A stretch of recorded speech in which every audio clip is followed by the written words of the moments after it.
Imagine it's Friday night, dinner's done, you're ready for a quiet evening. Your teenage daughter, she heads up to her room. Seems like any other night. But the next morning, she's gone. Vanished. Just a note left behind, and more questions than answers. That's the chilling reality for Sarah Jones. Her 14-year-old daughter, Ella, disappeared from their Washington home just weeks ago. And tonight, we're going to dive deep into this unsettling story. Her disappearance, the digital breadcrumbs, and the fear. The fear that she might be another victim of online predation. It's every parent's worst nightmare, really, and it's sadly becoming more and more common. What's so unnerving about Ella's case is that it echoes another disturbing case, Alicia Navarro.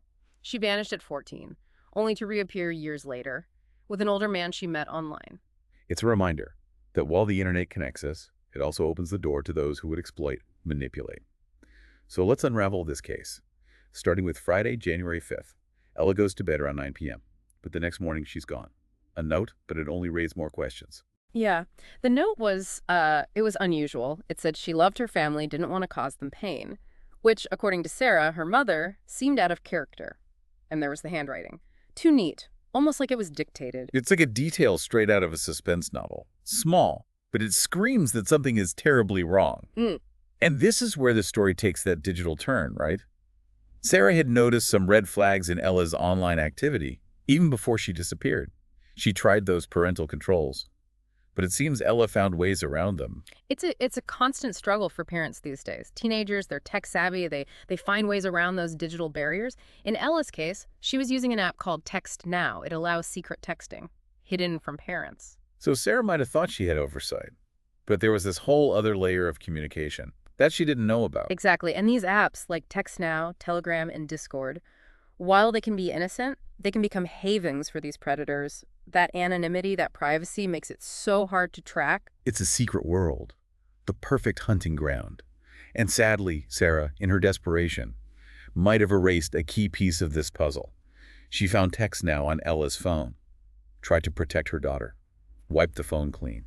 An understandable reaction for a parent in that situation, but it shows how important it is to involve the authorities. As soon as you suspect something's wrong, digital evidence is so crucial. Sarah was trying to do the right thing, but wiping the phone may have hindered the investigation. It's heartbreaking. You try to protect your child, but your actions make it harder to find them. And then there's this shadowy figure at the center of it all. A man in his 30s, Ella's friends say she was talking to online. But even the information about him is inconsistent. Friends give different locations, Connecticut, Arizona, Louisiana. Like he's deliberately obscuring his identity, a classic tactic. So we're already seeing a pattern. The note, the app, the confusing locations, all pointing to someone hiding their actions. Exactly. And Sarah believes Ella is with this man, a thought that's almost too painful to bear. It reminds me of Alicia Navarro. Missing at 14, found 4 years later with a man she met online. And he was later charged with serious offenses. These stories, they're what keep parents up at night. But Ella's case, it's not an isolated incident. It's a reminder. Online predators are a growing threat. And their tactics, they're becoming more and more sophisticated. That's what's so terrifying. They can hide behind these online personas, preying on loneliness, insecurities, that human need for connection, especially in young people going through a rough time. We all remember Omegle, that video chat site, pairing strangers randomly. It shut down last year. Yeah. But for a while, it was a breeding ground. Yeah, it was. People pretending to be teenagers, luring kids into inappropriate conversations, relationships. But Omegle is gone. The danger hasn't disappeared. These predators, they just moved to other platforms. Telegram, Discord, harder to track. Like trying to stamp out a hydra. You cut off one head, two more grow back. Exactly. That's why awareness and education are so crucial. Parents, educators, young people. They need the knowledge and tools to navigate the digital world safely, to understand the dangers. And it sounds like Sarah was trying to do that. She talked to Ella about online safety like so many of us do. But it's not enough to just have the talk. It needs to be an ongoing conversation. Checking in, asking those tough questions. Who are you talking to online? What are you sharing? Anything making you feel uncomfortable. And making it clear, no matter what, our kids can come to us if something feels wrong, even if they think they messed up. Absolutely. Shame and fear, they stop victims from speaking out. We need to reassure them we're here to help, not to judge. Because ultimately, this is about prevention, protecting our children from becoming victims. And to do that, we need to understand the landscape, the tactics, the warning signs, because this is a whole new kind of stranger danger, not lurking in the shadows of a playground, but in the digital shadows of the internet. It's a world where predators can exploit anonymity, build trust over time, manipulate their victims into harmful, even life-threatening situations. And one of the biggest hurdles is often the initial response from law enforcement. And Sarah has been vocal about her frustration with that. The police, initially they treated it as a runaway case, focusing on the note that she packed a bag. It's a common problem. They hesitate to take these cases seriously until there's evidence of something more. But valuable time, crucial time, is lost in those early days. And Sarah believes that given the circumstances, the online predator, no contact from Ella, the possibility of abduction should have been taken more seriously from the start. I understand why she feels that way. No trace of Ella, the potential online predator. It warrants a thorough, immediate investigation. As the weeks go by, Sarah clinging to hope, it's a nightmare scenario, all too real for her and for any parent in a similar situation. It forces us to confront the darker side of the digital age. The world online is complex, and yes, as dangerous as the world offline. As we delve deeper into this, we'll examine what this case reveals about the evolving nature of stranger danger, the tactics, the warning signs, the steps we can take to protect ourselves and our loved ones.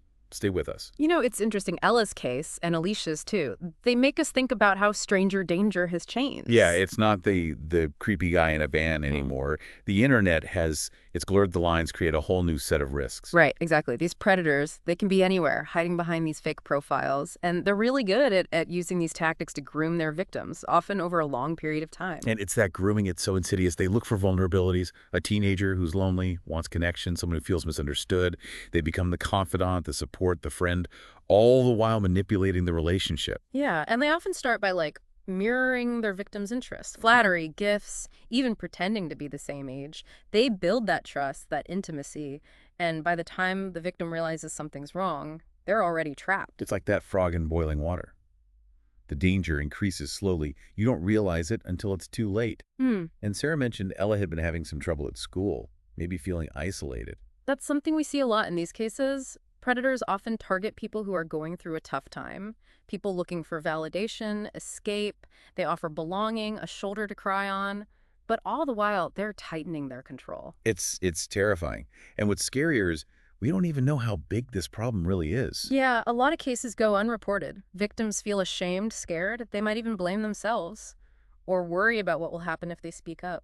And even when they do come forward, it's hard to investigate these crimes. Law enforcement, sometimes they're under-resourced. They don't have the training, the tools for these online offenses. Absolutely. It's a whole new world for them. You have to use digital forensics.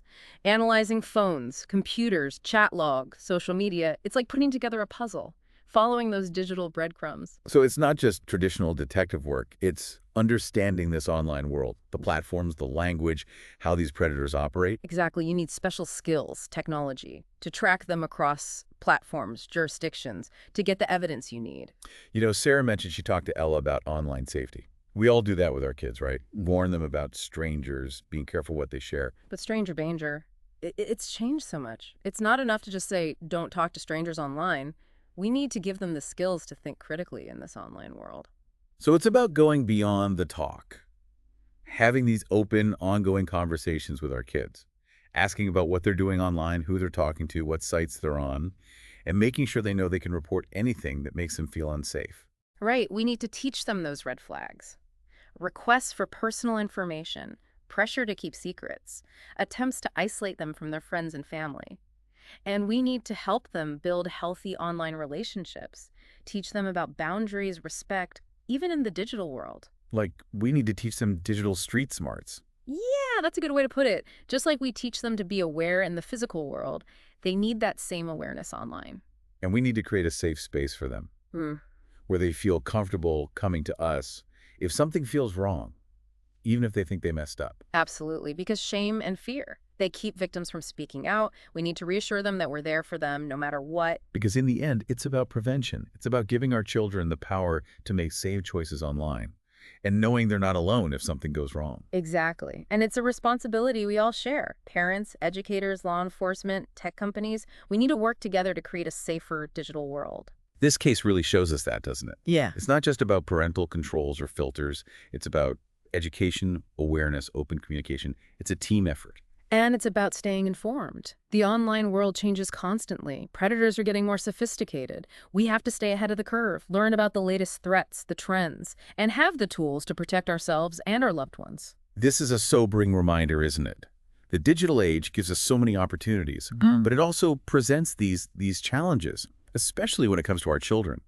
As we keep going with this story, we'll look closer at the tactics online predators use, the warning signs, and the resources available. Stay with us. It's almost like we have to think of the online world as an extension of the real world, right? It has its own risks, its own dangers. We wouldn't send our kids out to a city without teaching them how to cross the street, how to be aware, how to spot those potential threats. Yeah, I think that's a good way to look at it. We need to be just as careful online as we are offline. We teach them street smarts. We need digital smarts too. So what does that look like? What should parents, educators be focusing on? Well, first, we have to have those open, honest conversations about the risks online. We can't shy away from those tough topics. Online predators, cyberbullying, sexting, they're uncomfortable, but our kids need to know about them. But how do we talk about that without scaring them too much or making them not want to listen? It's about finding that balance. You acknowledge the dangers, but you also emphasize the good things. The internet can be great for learning, connecting, being creative. We want to empower them, teach them to make good choices online, how to spot those red flags, protect their information, report anything suspicious. So giving them the tools to be like good digital citizens. But also it's about trust, right? They have to feel like they can come to us if something's wrong, even if they think they messed up. Absolutely. That's so important. We have to create that safe space for them where they feel supported, understood, not judged, not blamed. They need to know we're on their side no matter what. Because shame and silence, they just protect the people doing these awful things. Open communication, that's our best defense. Exactly. And if something does happen, we need to react with empathy, support, not anger, not blame. Our focus needs to be on the child. And getting professional help if they need it. There are organizations, resources out there to help families who've been through this. Yes, absolutely. There are experts who can help. Guidance, counseling, legal help. Remember, you're not alone in this. Listening to Sarah's story, you can't help but feel this urgency, a call to action. We still don't know what happened to Ella. We can only hope for the best. But no matter what, it reminds us we can't be complacent about online safety. I think that's the biggest thing here. This isn't someone else's problem. It affects us all. We have to be proactive, educate ourselves, talk to our loved ones, and push for better protections, more resources. This deep dive, it's been eye-opening and unsettling. We had to confront some hard truths about the digital world, but it's also given us a way forward, a way to protect ourselves and the people we care about.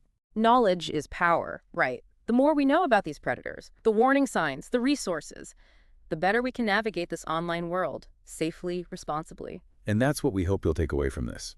A renewed sense of awareness, a commitment to talking openly, and the tools to create a safer digital world for yourselves and for future generations. Until next time, stay informed, stay vigilant, and stay safe.